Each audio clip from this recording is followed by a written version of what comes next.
Welcome to quality education classes. आज हम लोग पढ़ने जा रहे हैं पोटेंशियल एनर्जी ऑफ स्प्रिंग। तो स्प्रिंग से रिलेटेड काफ़ी बेसिक इन्फॉर्मेशन आज के लेक्चर में मैं दूंगा और ये हमारा काफ़ी ज़्यादा कॉन्सेप्चुअल टॉपिक है। इससे प्रॉब्लम हमारे आते हैं एग्ज़ाम में, जेईई मेंस में भी आते हैं, नीट में भी आते हैं। तो आइए इस टॉपिक को हम लोग देखते हैं। सबसे पहला बात है कि स्प्रिंग का सबसे पहले हम निकालना चाहते हैं कि एक नेचुरल स्प्रिंग बनाना चाहते हैं कि नेचुरल स्प्रिंग, जैसे ये देखिए, ठीक है। नेचुरल स्प्रिंग मतलब नाइदर कंप्रेशन नॉर एलोंगेशन, समझे बात को। तो उस पॉइंट को हम लोग यहाँ पर x इक्वल टू 0 मान लेता है। इक्विलिब्रियम कंडीशन है, नेचुरल कंडीशन में है, जहाँ से स्प्रिंग जो है नाइदर एलोंगेटेड नॉर कंप्रेस्ड। तो उस पॉइंट पर हमारा जो ब्लॉक जो अटैच है स्प्रिंग से, उस पॉइंट को हम लोग एट द इक्विलिब्रियम पोजिशन या मीन पोजिशन बोलते हैं। And where x denotes to deformation of spring. तो अगर मेरा x कंप्रेशन होगा या एलोंगेशन होगा तो x का कुछ वैल्यू होगा, लेकिन नाइदर कंप्रेशन नॉर एलोंगेशन, तो इक्विलिब्रियम पोजीशन और मीन पोजीशन पर हमारा x का वैल्यू क्या होगा, 0 होगा। तो अब एक चीज़ इंपॉर्टेंट पॉइंट है यहाँ पर। सपोज डैट मैं कोई एक्सटर्नल फोर्स लगाता हूँ, यहाँ पर एक्सटर्नल फोर्स मैं एक्ट किया, सपोज डैट F एक्सटर्नल। तो जब F एक्सटर्नल एक्ट करूँगा तो यहाँ क्या सीन होगा, ये स्प्रिंग स्ट्रेच्ड हो जाएगा। स्ट्रेच्ड होकर मान लीजिए सपोज दैट यहाँ पहुँच गया।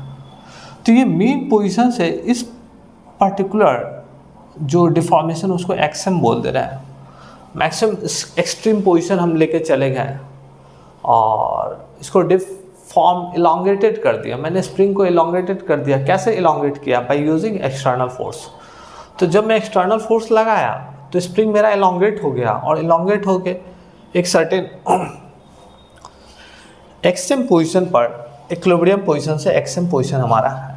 मतलब XM is nothing but deformation of spring, आप बोल सकते हो। इसमें क्या हुआ कि स्प्रिंग तो डिफॉर्म हुआ ना, तो स्प्रिंग डिफॉर्म हुआ तो इलोंगेट हुआ, इस पोजीशन को रीच किया, उसको हम लोग बोले एक्सएम। तो सबसे पहली बात है कि जब हम लोग इधर की ओर इलोंगेट कर रहे थे तो एक्सटर्नल फोर्स मेरा इधर एक्ट कर रहा था और एक्सटर्नल फोर्स के द्वारा जो डिस्प्लेसमेंट हुआ ब्लॉक का, वो भी हमारा इसी डायरेक्शन में हुआ, ठीक है। लेकिन अगर मैं स्प्रिंग फोर्स की मैं बात करूं तो स्प्रिंग फोर्स एक रिस्टोरिंग फोर्स होता है। वो क्या करता है कि एक्सटर्नल फोर्स के अपोजिट डायरेक्शन में एक्ट करेगा। तो जब ये ऑब्जेक्ट पर फोर्स इस डायरेक्शन में एक्ट कर रहा था, एक्सटर्नल फोर्स, तो स्प्रिंग फोर्स जो होगा उसके पीछे अपोजिट डायरेक्शन में एक्ट करेगा, Fs।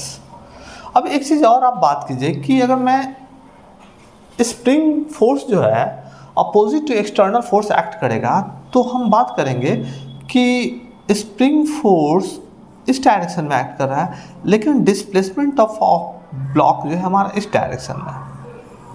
यहाँ पर फोकस कीजिए और यहाँ पर फोकस कीजिए। तो हुआ क्या कि the force which is acting leftward direction, that is spring force, and the force which is acting rightward direction, that is external force। तो यहाँ पर एक हम लोग कॉन्सेप्ट क्या सीखते हैं कि स्प्रिंग फोर्स जो होता है बाय हुक्स लॉ,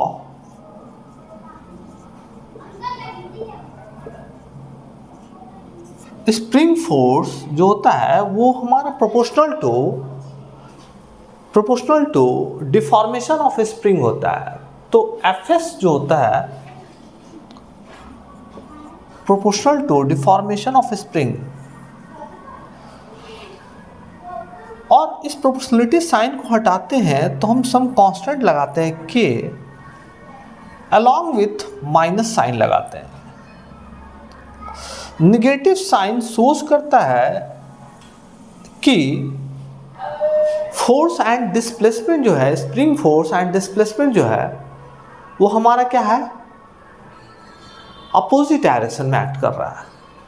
तो नेगेटिव साइन शोज करता है कि जो हमारा स्प्रिंग फोर्स है और जो डिस्प्लेसमेंट जो है वो दोनों क्या है, हमारे अपोजिट डायरेक्शन में एक्ट कर रहा है।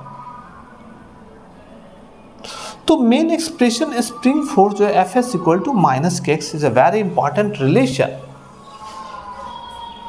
Very important relation. अगर बाय द वे हम आपसे अगर पूछते हैं कि एक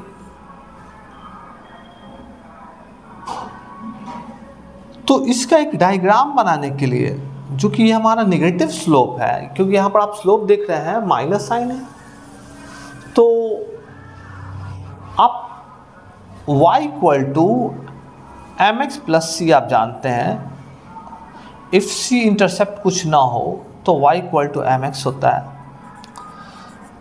अगर मैं F S equal to minus के एक्स कर दूं, तो सपोज दैट अगर मैं एफ एस और एक्स का ग्राफ प्लॉट करता हूं, तो एरिया जब लूंगा तो क्या आएगा हमारा, एरिया जो हम लोग लेंगे, सपोज दैट ये हमारा x हमारा 0 है, यहाँ से मान लो एक्सएम एक्सट्रीम कंडीशन ये चला गया, तो ये जो हम एरिया कैलकुलेट करेंगे, ये जो एरिया, इस एरिया हमारा दे देगा वर्क डन, जिसका वैल्यू आ जाएगा माइनस हाफ के एक्सएम का स्क्वायर। एक तो हमारा माइनस हाफ के एक्सएम का एक्सएम का स्क्वायर, क्योंकि स्प्रिंग फोर्स एफ एस जो है हमारा के एक्स है और ये हमारा क्या है, एक्सएम है। तो अगर मैं इस वाले स्प्रिंग फोर्स यहाँ का मैं बात कर देता हूँ, तो कितना हो जाएगा हमारा, तो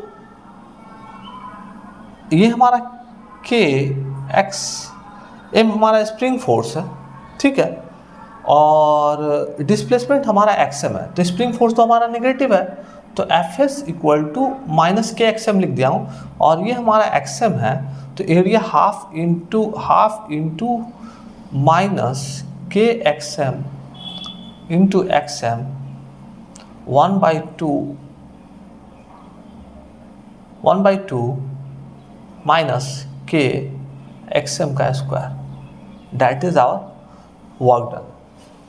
तो वर्क डन ये हमको निकल गया क्या कि work done on the spring जब हम लोग कर रहे हैं तो हमारा निगेटिव आ रहा है, ठीक है। तो ये स्प्रिंग का वर्क डन है, work done by the spring.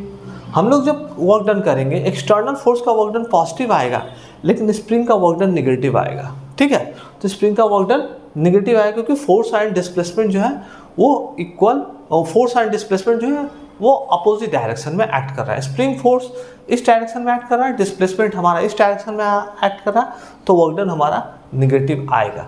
तो एक चीज़ और है, वर्क डन को हमको निकालने का एक और टेक्निक है, एफ एस डी एक्स। ये हम लोग जानते हैं। अगर मैं इंटीग्रेशन ऑफ एफ एस के जब हम लोग लिख दूँ माइनस के एक्स डी एक्स, और सपोज डैट आपको यहाँ पर एक छोटा सा एक एग्जाम्पल देता हूँ कि मान लीजिए initial condition x equal to 0 यहाँ था, और यहाँ से मेरा ये ऑलरेडी x इनिशियल है, deform x i is the initial deformation of spring, initial deformation of spring. अगर मान लीजिए इस ब्लॉक को मैंने एक्सटेंड करके मैंने यहाँ ले गया, तो ये देखिए इसका एक्स एफ हो गया, जो कि फाइनल डिफॉर्मेशन ऑफ स्प्रिंग। तो एक्स एफ जो है यहाँ पर आप लिख लीजिए, x f equal to final deformation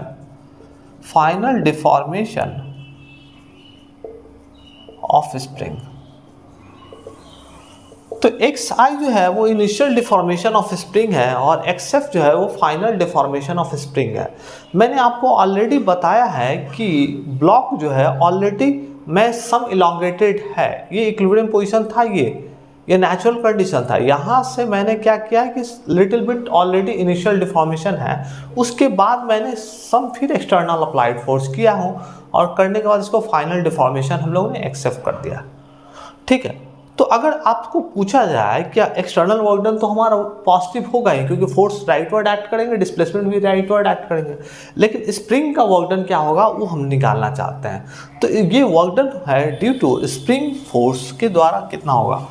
तो work done due to spring क्या हो जाएगा हमारा, एक्स इनिशियल से एक्स फाइनल, इसको इंटीग्रेट कर दीजिए, माइनस के एक्स स्क्वायर बाई 2, यहाँ लिमिट पुट करते हैं एक्स इनिशियल से एक्स फाइनल, पुट करने के बाद क्या आएगा, माइनस के बाई 2 एक्स फाइनल का square plus 1/2 k x initial का स्क्वायर। लिमिट मैंने पुट कर दिया, इंटीग्रेट कर दिया। इंटीग्रेशन लिमिट आप ऑलरेडी जानते हैं, बेसिक मैथमेटिक्स इन फिजिक्स में पढ़ाया जाता है। तो यहाँ तक आप लोग नोट डाउन कर लीजिए, मैं इरेज करूँगा।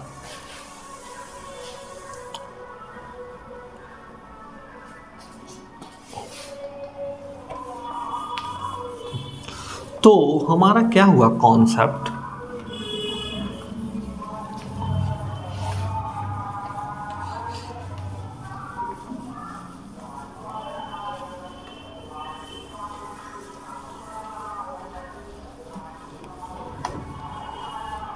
ठीक है। तो हमारा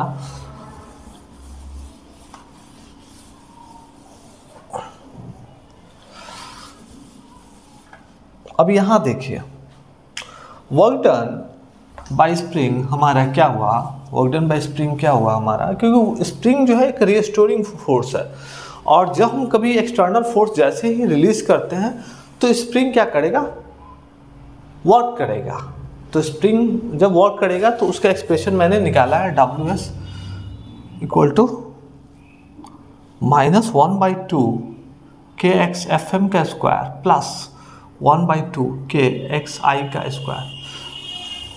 अगर मान लीजिए आपको एक छोटा सा एक एक्सप्रेशन मैं बताता हूँ, यहाँ से देखिए आप, ये हमारा इक्विलिब्रियम पोजीशन है, x इक्वल टू 0 है। मैंने इनिशियल डिफॉर्मेशन दिया है यहाँ पर xi। अब क्या है कि मैं इस फिर से एक्सटेंड करके मैंने ब्लॉक को यहाँ ले लिया, तो अब ये हमारा डिफॉर्मेशन xf हो गया। तो हमको यहाँ से देखने में क्या लग रहा है कि xf जो है वो ग्रेटर देन xi है, xf जो है हमारा ग्रेटर देन xi है। तो अगर xf अगर ग्रेटर देन xi है तो ऑब्वियसली ये हमारा एक्सप्रेशन क्या हो जाएगा, WS हमारा क्या हो जाएगा, निगेटिव हो जाएगा। क्या हो जाएगा, निगेटिव हो जाएगा। फिर से अगर मैं बात करूं,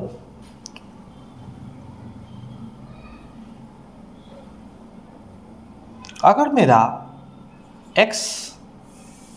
f अगर लेस देन xi हो जाएगा, xf पहला कंडीशन ये था, अगर हमारा फाइनल डिफॉर्मेशन इनिशियल डिफॉर्मेशन से कम हो जाए तो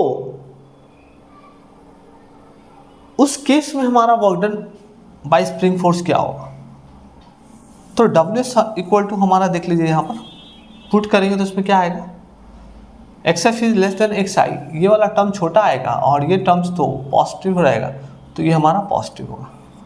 एक और कंडीशन है, जब हमारा फाइनल डिफॉर्मेशन और initial deformation both are same, अगर हमारा कोई डिफॉर्मेशन हो ही नहीं, इनिशियल और फाइनल जो है वो कॉन्साइड कर जाए, इनिशियल और फाइनल आप क्या हो जाए, कॉन्साइड कर जाए, तो उस केस में अगर आप पुट कर दीजिएगा इसमें तो ये पार्ट कट जाएगा,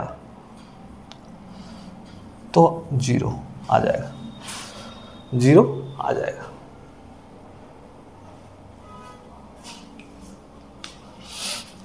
ठीक है, इसको नोट डाउन कर लीजिए।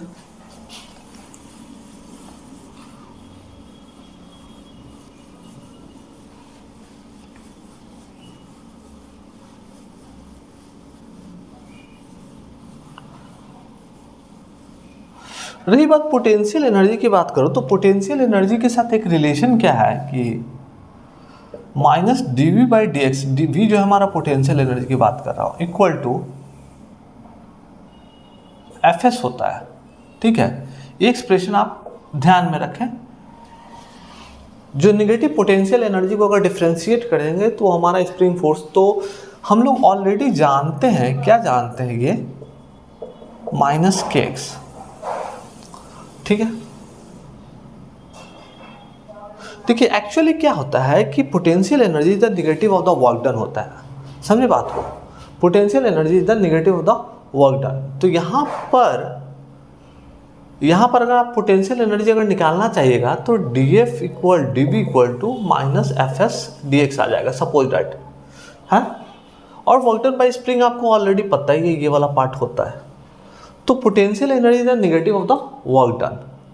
Potential energy is the negative of the work done.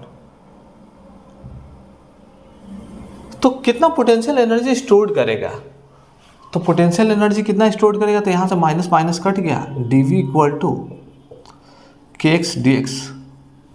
इसको इंटीग्रेट कर दीजिए, v equal to half kx square आ जाएगा।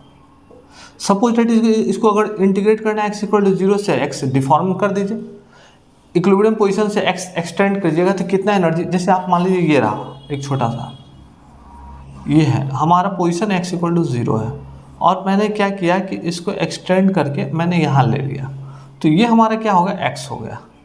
तो अगर जब एक्सटेंड करेंगे, एक्सटर्नल फोर्स जब लगाएंगे, तो एक्सटर्नल फोर्स जब लगाएंगे तो इस स्प्रिंग के में कितना पोटेंशियल एनर्जी स्टोर्ड होगा। पोटेंशियल एनर्जी का डेफिनेशन क्या होता है, energy stored in a body due to its change its position and its configuration. अगर इसका कॉन्फ़िगरेशन चेंज हो रहा है या पोजीशन चेंज हो रहा है, जैसे आप कोई स्टोन है अगर ग्राउंड पर अर्थ पर रखा हुआ है, तो उसको उठाकर आप फर्स्ट फ्लोर सेकंड फ्लोर कहीं भी ले जाते हैं, अगर हाइट देते हैं तो उसके पास एक एनर्जी स्टोर्ड होता है। That energy is our what, potential, gravitational potential energy वहाँ रहता है। तो वहाँ पर पोटेंशियल एनर्जी आप लोग समझते हैं, यहाँ पर भी होता है कि जब कोई एक्सटर्नल फोर्स लग रहा है तो स्प्रिंग डिफॉर्म्ड हो रहा है, तो स्प्रिंग के पास होता है एक रिस्टोरिंग फोर्स। रिस्टोरिंग फोर्स के कारण वो क्या करता है कि फिर से अपने इक्विलिब्रियम पोजीशन पर आना चाहता है। तो जो हम लोग एक्सटर्नल वर्क डन करते हैं, जो हम काम करते हैं, वो एनर्जी के फॉर्म में स्प्रिंग स्टोर कर लेता है। जैसे external work done, external force हम लोग हटाते हैं, वो अगेन रीबैक करता है अपने ओरिजिनल पोजीशन पर। तो उसको हम लोग बोलना चाहते हैं कि वो जो एनर्जी है जिसमें स्प्रिंग में जो स्टोर्ड हो गया एनर्जी, उसको हम लोग बोले हैं potential energy of spring. Potential energy of spring. तो v equal to half kx square is a very important formula for exam point of view से। ये एक्सप्रेशन बहुत ज़्यादा इंपॉर्टेंट है, ये वाला भी एक्सप्रेशन बहुत वेरी वेरी इंपॉर्टेंट है। तो मैंने आपको work done equal to work done due to spring force, तो half minus half k x final का square plus 1/2 k x initial का स्क्वायर, ये बहुत वेरी इंपॉर्टेंट फॉर्मूला है, ठीक है।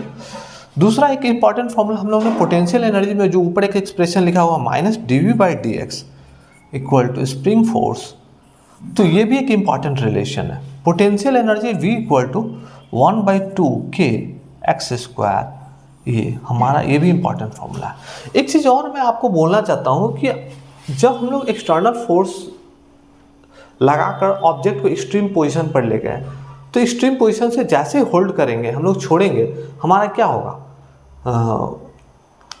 जो energy stored in the spring जो है वो हमारे क्या होंगे, ट्रांसफ़र होंगे। तो energy stored in the spring हमारे ट्रांसफ़र होंगे। तो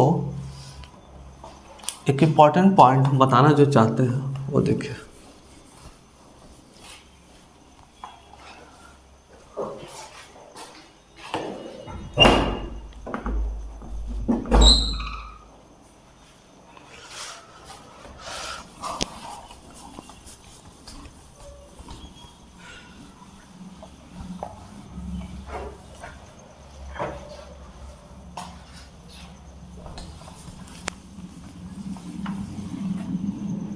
जैसे यहाँ पर देखिए आप कि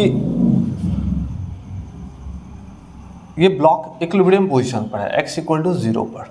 हमने क्या किया कि ब्लॉक को एक्सटेंड करके एक सर्टेन पोजीशन पर ले गया एक्सटर्नल फोर्स लगाकर। तो इस पॉइंट पर हमारा क्या होगा, काइनेटिक एनर्जी 0 होगा। क्या होगा, काइनेटिक एनर्जी 0 होगा, क्योंकि ब्लॉक को जब स्प्रिंग के साथ अटैच है, मैंने एक्सटेंड किया कुछ और एक्सटेंड किया, तो उसके बाद एक्सट्रीम पोजीशन पर उसके पास क्या है, काइनेटिक एनर्जी क्या है, 0 है। काइनेटिक एनर्जी 0 है, लेकिन पोटेंशियल एनर्जी इसके पास बहुत मैक्सिमम है। पोटेंशियल एनर्जी इसके पास मैक्सिमम है। तो यहाँ पर पोटेंशियल एनर्जी जो होगा इसके पास क्या होगा, हाफ के एक्स स्क्वायर होगा, ठीक है। तो यहाँ पर अगर सम ऑफ काइनेटिक एनर्जी और पोटेंशियल एनर्जी करेंगे kinetic energy plus potential energy, तो आएगा हमारा हाफ के एक्स स्क्वायर। अब देखिए क्या है कि जब हम एक्सट्रीम पोजीशन पर जो एक्स जो ये लिए होते हैं, अब यहाँ से मैंने ब्लॉक को रिलीज कर दिया, तो जैसे ही ब्लॉक को रिलीज करूँगा ये ब्लॉक कंटिन्यू इस डायरेक्शन में आएगा, और जैसे जैसे वो इक्विलिब्रियम पोजीशन की तरफ आता जाएगा उसका क्या होगा, पोटेंशियल एनर्जी घटेगा और काइनेटिक एनर्जी बढ़ेगा। तो किसी एक आर्बिट्रेरी पॉइंट पर मैं बात कर रहा हूँ, सपोज दैट ब्लॉक यहाँ पर अगर आ जाता है, सपोज दैट आर्बिट्रेरी पॉइंट पर, तो उसके पास क्या होगा, तो उसके पास हमारा क्या होगा कि इनिशियल उसके पास क्या था, पोटेंशियल एनर्जी था के एक्स स्क्वायर हम लोग लिख रहे हैं, और जैसे हम लोग ने छोड़ दिया जब आर्बिट्रेरी पोजीशन पर होगा तो उसके पास दोनों होगा, एक मान लीजिए इसको एक्स डैश बोल दे रहे हैं, इसको एक्सट्रैक्स बोल दे रहे हैं, extracts amount of deformation takes place, और जब ये इधर आ रहा होगा तो इसके पास वेलोसिटी भी होगा ना, क्योंकि जब ब्लॉक को यहाँ से रिलीज करेंगे तो इसके पास मैक्सिमम काइनेटिक एनर्जी, तो काइनेटिक एनर्जी जीरो था, पोटेंशियल एनर्जी मैक्सिमम था। जब रिलीज करेंगे तो स्प्रिंग जब ब्लॉक मोशन में होगा तो उसके पास साइमल्टेनियसली दो एनर्जी ट्रांसफॉर्मेशन चल रहा होगा। यहाँ से क्या हो रहा होगा कि काइनेटिक एनर्जी इंक्रीज कर रहा होगा, पोटेंशियल एनर्जी डिक्रीज कर रहा होगा। तो मैंने एक आर्बिट्रेरी पॉइंट पर कंजर्वेशन ऑफ एनर्जी लगाया है। क्या लगाया? Conservation of energy. तो पहला पॉइंट ये मान लिया और दूसरा पॉइंट ये मान लिया। तो यहाँ पर हम लोग ने हाफ के एक्स स्क्वायर, फिर यहाँ पर हम लोग क्या लिख सकते हैं 1/2 के एक्स डैश का स्क्वायर प्लस 1/2 mv स्क्वायर। ठीक है, ये लिख सकता हूँ। लेकिन एक इंपॉर्टेंट पॉइंट है कि अगर ये स्प्रिंग धीरे धीरे अपने नेचुरल पोजीशन पर आएगा तो एक्स डैश का वैल्यू क्या हो जाएगा? एक्स डैश का वैल्यू जीरो हो जाएगा। एक्स डैश का वैल्यू जीरो हो जाएगा मतलब इक्विलिब्रियम पोजीशन पर हमारा मैक्सिमम वेलोसिटी होगा ब्लॉक के पास।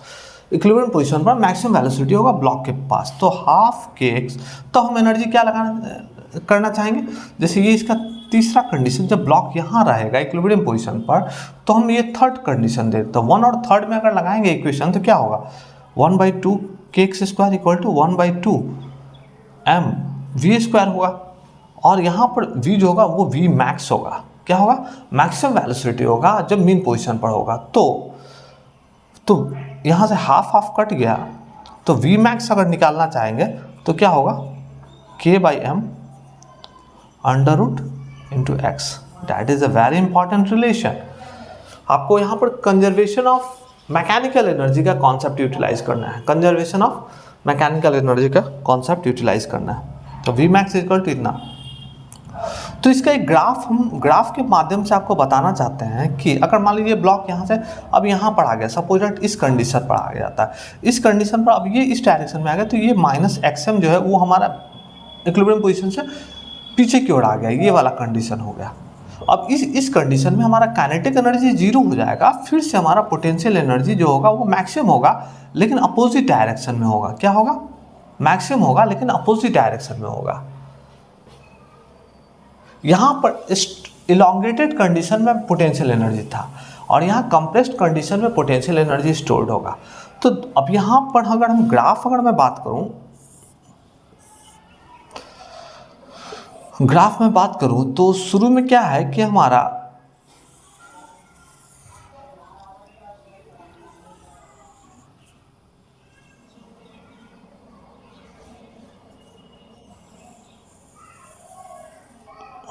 अब यहाँ पर देखिए ये हमारा काइनेटिक एनर्जी का ग्राफ है, ये हमारा पोटेंशियल एनर्जी का ग्राफ है। तो जब एक्सट्रीम को इस पॉइंट को हम लोग XM बोल दे रहे हैं, एक्सट्रीम कंडीशन जो हमारा है, और ये हमारा जो मैक्सिमम कंप्रेशन हो सकता था उसको -XM बोल दे रहे हैं। अभी क्या है कि काइनेटिक एनर्जी जब एक्सट्रीम कंडीशन पर था तो जीरो था और पोटेंशियल एनर्जी क्या था मेरा? मैक्सिमम था ना, हाफ के एक्स स्क्वायर था। अब धीरे धीरे क्या होगा कि काइनेटिक एनर्जी बढ़ेगा, वो कहाँ मैक्सिमम होगा? इक्विलिब्रियम कंडीशन पर, जो मीन पोजीशन पर मैक्सिमम काइनेटिक एनर्जी होगा। ठीक है, उसके बाद क्या होगा, पोटेंशियल एनर्जी जो है धीरे धीरे घटेगा। क्या होगा?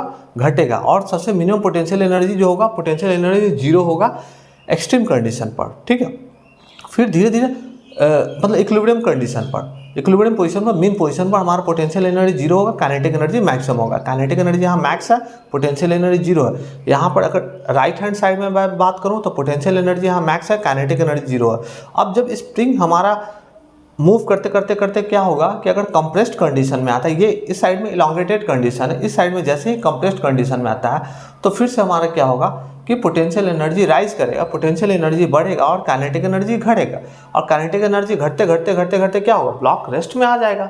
ब्लॉक रेस्ट में आ जाएगा तो हमारा ये काइनेटिक एनर्जी यहाँ पर हमारा जीरो है, काइनेटिक एनर्जी यहाँ हमारा जीरो। तो ये हमारा काफ़ी ज़्यादा इम्पॉर्टेंट रिलेशन था जो कि स्प्रिंग से रिलेटेड बहुत सी इन्फॉर्मेशन मैंने आज दी है, और मैंने वर्क डन सीखा, पोटेंशियल एनर्जी निकालना सीखा, काइनेटिक एनर्जी और पोटेंशियल एनर्जी में कन्वर्शन सीखा। ये काफ़ी ज़्यादा कॉन्सेप्चुअल और लेक्चर था जो कि एग्ज़ाम पॉइंट ऑफ व्यू से बहुत ज़्यादा इम्पॉर्टेंट है। तो हम लोग ने स्प्रिंग का वर्क डन निकाला कि पोटेंशियल एनर्जी स्टोर्ड इन स्प्रिंग निकाला, फिर ये हम लोग ने रिलेशन निकाला काइनेटिक एनर्जी और पोटेंशियल एनर्जी में कैसे चेंजेस होते हैं। तो ये हमारा लेक्चर काफ़ी ज़्यादा डेडिकेटेड था फॉर जेईई मेंस और नीट के लिए, अपकमिंग एग्ज़ाम के लिए। और इसी तरह से हम अपने चैनल पर वीडियो लाते रहेंगे, कॉन्सेप्ट डिस्कस करते रहेंगे, थ्योरी भी डिस्कस करते हैं, प्रॉब्लम भी डिस्कस करते हैं। हमारे चैनल को आप लोग लाइक कीजिए, सब्सक्राइब कीजिए। मिलते हैं नेक्स्ट वीडियो में। थैंक यू, धन्यवाद।